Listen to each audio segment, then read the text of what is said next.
There's only one way that we stop this fascist takeover, and it is not going to be voting our way out of this in the midterms.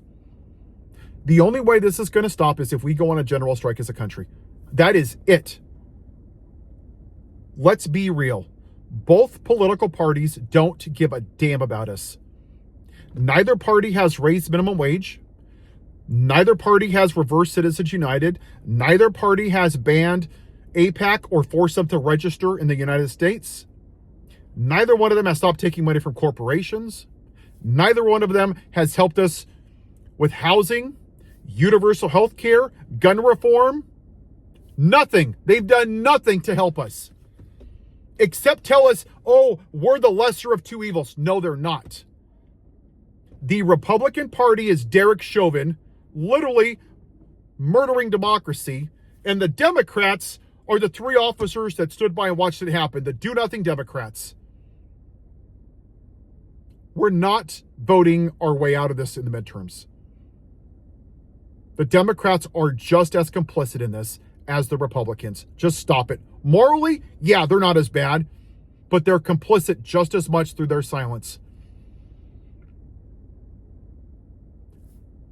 Imagine if 20% of this country decided we're not going to go to work except for doctors and nurses and firemen and police officers, essential, that actually need to help people. And you went on strike every day. And you stopped paying federal taxes. F you, government. Do it your damn self. Come after all of us. Imagine how fast this country would wake up and stop screwing around with democracy. I interviewed Eric Swalwell, who's my congressman, last year. And I asked him about a general strike. You know what he said?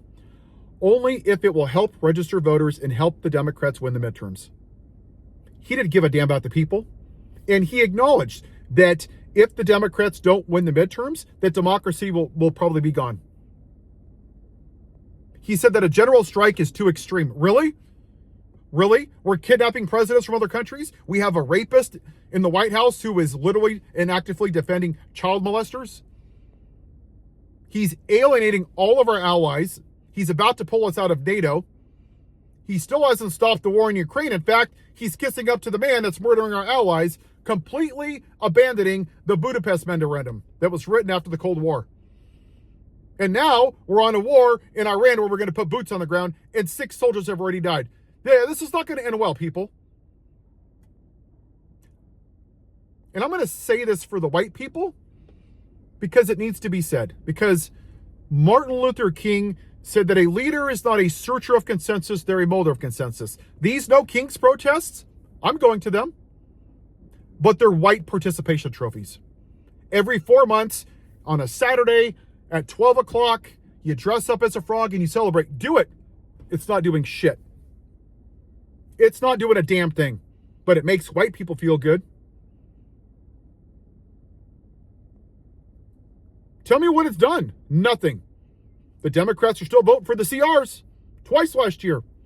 Still voting for Trump's nominees because they're playing us too.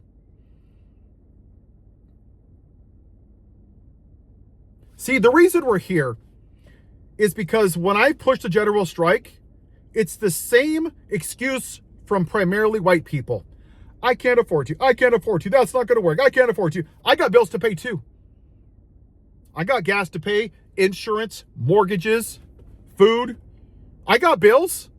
I'm not a billionaire. I'm just a dude making a video in a parking lot. But I'm so sick and tired of white people giving this bullshit excuse. We all have bills to pay. I want you to think about this for a second, white people. What do you think black people have gone through for the last 400 years?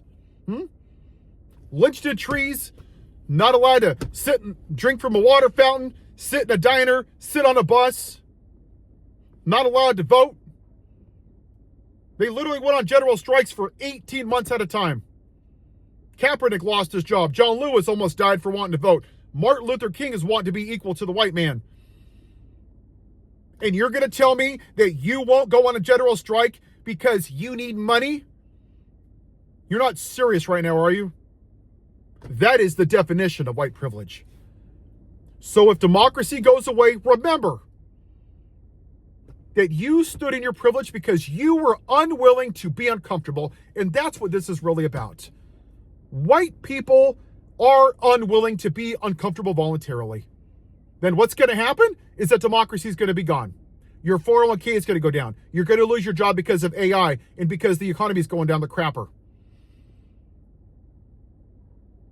A lot of this tariff stuff is not coming back. Now you have Canada doing business directly with China. At some point, the US dollar will not be the world currency. And when our currency goes down, that's $40 million in debt that we have. When China and Japan and Canada cash it in for $2 trillion, we have to print $2 trillion. And guess what happens to the dollar? Down the toilet. But Paul, I can't afford to strike because I got bills to pay. Then that's fine. Then you remember that you were unwilling to be uncomfortable in order to stop fascism, in order to save democracy. I'll give you the website, but I don't want to hear any excuses that you didn't have a solution. You simply chose to sit in your white privilege. It's 2025strike.com. I have a whole 5,000 people that signed it. If you don't reverse Citizens United, if you don't take dark money out of politics, if you don't take companies from massive corporations given money, if you don't ban AIPAC and make them register, we will never progress as a country because we're getting screwed by rich people and Israel is running this damn country. That's a fact. Or you can sit and think everything's going to be just fine and sit in your white privilege and protest at the end of March and then do nothing for 4 months and think that you did something, white people. Pat yourself on the back and give yourself a white participation trophy because that is the hard truth. And I'm saying it because I'll leave you with this, with Martin Luther King. A leader is not a searcher of consensus, they're a molder of consensus. Right now we have two political parties that are searcher of consensuses. They're looking for people that are pissed off to blame somebody else and say, hey, I'm your guy. They tell you what you want to hear. I'm telling you what you need to hear. And sometimes people need a kick in the ass. And some of you need 2 or 3 kicks in the asses. Get uncomfortable and stop this before our kids' future is gone. 2025strike.com.